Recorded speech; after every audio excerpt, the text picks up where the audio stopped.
Rumah kenangan kini tinggal puing berserakan. Nenek Elina dipaksa menelan pil pahit. Lihat istananya rata dengan tanah hanya dalam sekejap. Mengaku punya hak tapi caranya bak perompak.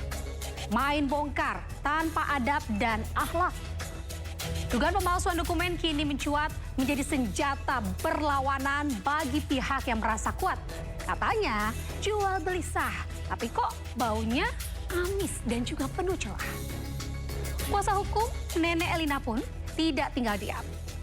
Siap membongkar praktik mafia yang bermain curang di balik layar nan kelam. Harapan kini digantungkan pada proses hukum yang berjalan agar keadilan tidak tersesat di persimpangan jalan. Kita lihat sisa kepedihan di Jalan Dukuh Kuukan berikut ini.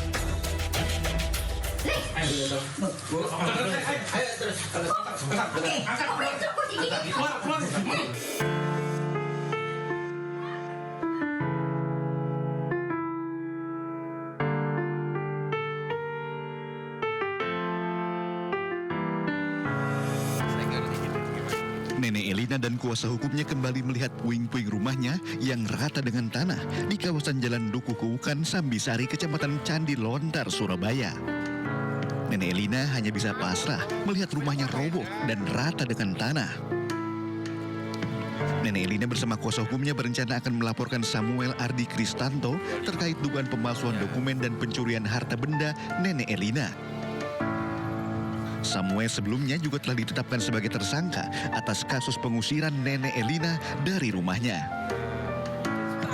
Kuasa hukum Nenek Elina menyebut menemukan kejanggalan pada akte jual beli yang dijadikan dasar oleh tersangka untuk membongkar hunian lansia tersebut.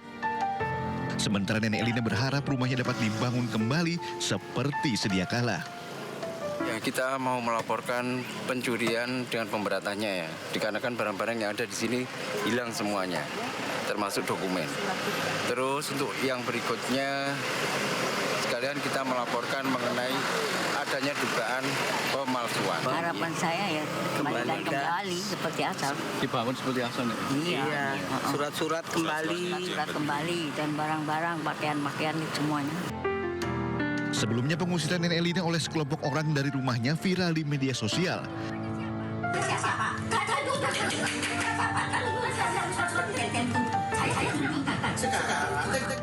Tidak hanya diusir, kelompok yang diduga ormas ini juga membongkar rumah nenek berusia 80 tahun tersebut.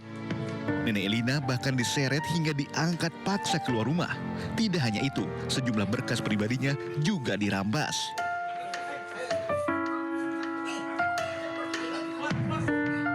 Mengaku pemilik sah, tapi mainnya palsuin sejarah. Kalau dokumennya saja bodong, pantas mainnya keroyokan dan todong. Benar-benar muka tembok tidak punya rasa. Semoga hukum tegak berdiri mengembalikan hak nenek yang dicuri. Rumah boleh hancur lebur, tapi kebenaran tidak boleh ikut terkubur. Biarlah puing-puing itu jadi saksi bisu betapa serakahnya manusia memburu nafsu. Kita kawal terus kasus ini, jangan sampai tikus-tikus tanah lari bersembunyi. Gayanya petantang tenteng, bawa pasukan, padahal lawannya cuma seorang nenek rentang. Kasus pengusiran di Surabaya ini makin panas, sampai Pak Menteri ikut naik pitam dengan cara-cara ganas.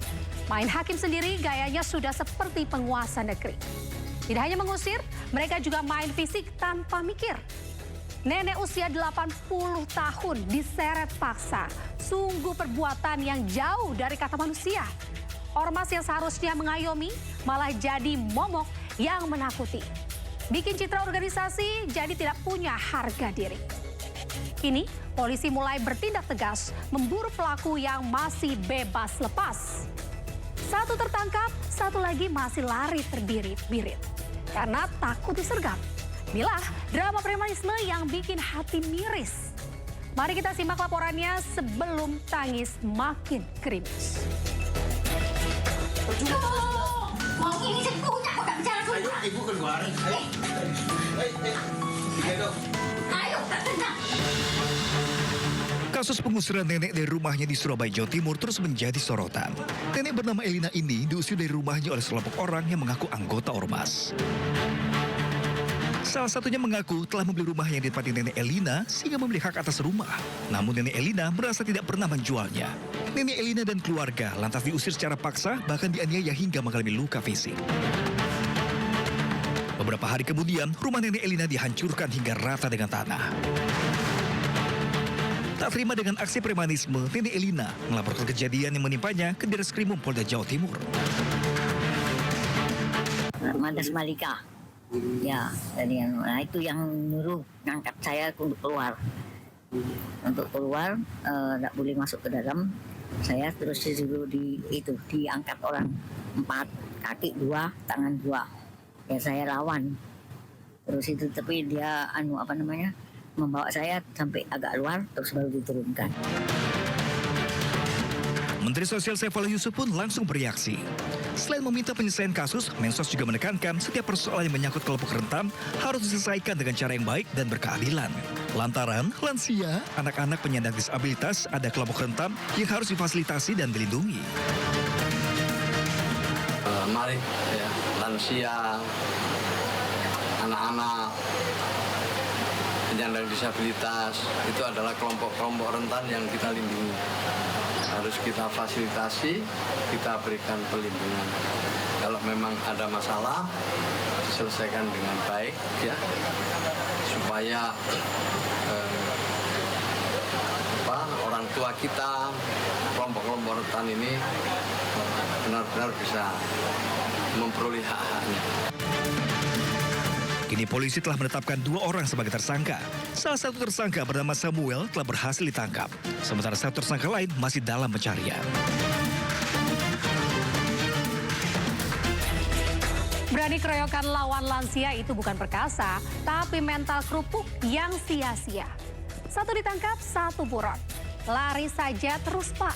Dunia ini sempit. Ingat ya, sepandai-pandainya tupai melompat, akhirnya bakal jatuh ke hotel rodeo juga. Buat Pak Menteri dan polisi, tolong disikat habis aksi koboi seperti ini. Jangan kasih napas buat mereka yang merasa di atas hukum. Kalau dibiarkan, nanti malah jadi kebiasaan yang bikin hukum jadi tumpul dan murung. Habis garang, akhirnya dikandangkan. Samuel, sosok yang juga jadi dalang di balik perataan rumah, kini jalannya menunduk pasrah. Kemarin main perintah bongkar, sekarang tangannya yang diikat biar tak lagi nyasar. Roda nasib berputar cepat bagi mereka yang nekat. Tidak ada lagi wajah arogan, yang ada hanya penyesalan di setiap tarikan nafas dan langkah perlahan. Digiring ke Mapolda Jawa Timur untuk diperiksa, Samuel kini harus mempertanggungjawabkan segala dosa. Status tersangka sudah melekat tanpa tanda hukum mulai menjerat dengan ketat.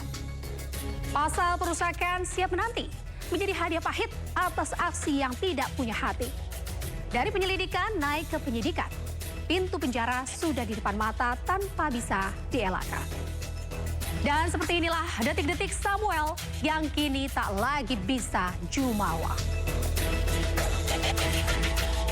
Sekitar pukul 14 waktu setempat, dengan kondisi tangan terikat, Samuel dibawa ke ruang penyidik di Treskrimum Polda Jawa Timur untuk menjalani pemeriksaan.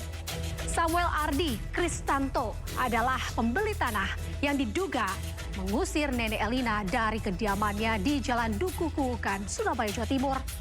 Tidak hanya mengusir Nenek Elina, Samuel yang diduga menggunakan jasa ormas untuk melakukan aksinya juga membongkar dan meratakan bangunan yang ditempati Nenek Elina. Pihak kepolisian menegaskan kasus ini telah ditingkatkan dari penyelidikan ke tahap penyidikan. Samuel dijerat pasal 170 KUHP terkait dugaan tindak pidana pengerusakan. Tangan terikat, wajah pucat, pelajaran mahal buat yang suka main sikat. Ingat, di atas langit masih ada langit. Jangan sampai arogansi bikin hidup jadi sulit. Pasal perusakan sudah menanti, biar Mas Samuel punya waktu banyak untuk introspeksi diri. Nikmati saja liburan panjang di balik jeruji. Hitung-hitung, penebusan dosa karena sudah menyakiti hati. Semoga ini jadi peringatan keras bahwa keadilan tak akan pernah tidur pulas. Walau kadang jalannya harus bergegas.